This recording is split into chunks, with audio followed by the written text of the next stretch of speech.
Hello and welcome to Research Capacity.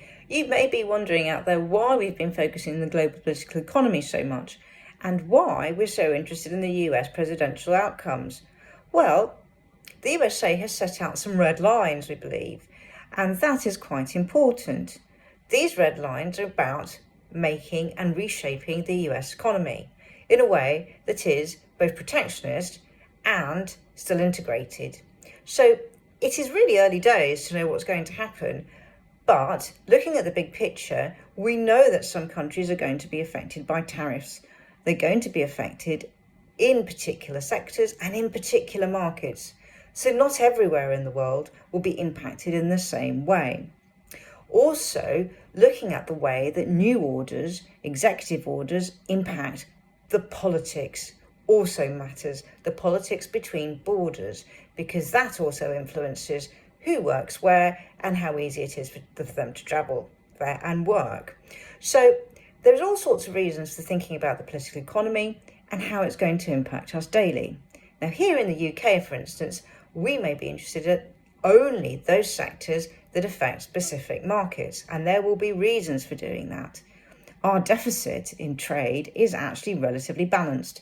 We do not have a huge deficit with the USA.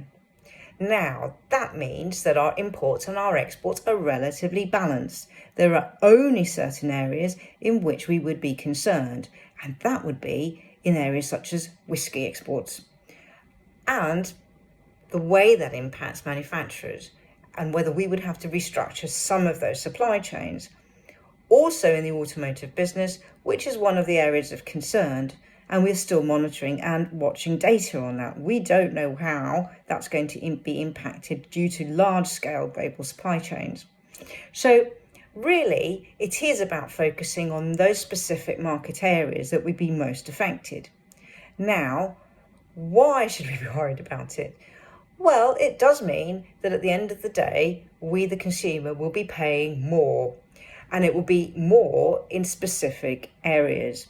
So realistically, at the moment, the UK doesn't need to panic and is in a good position to negotiate. It is not a big power broker like the USA, but it is a middle power in the sense that it has the power and influence at the G7, at the G20, and has good relationships and trade with other nations.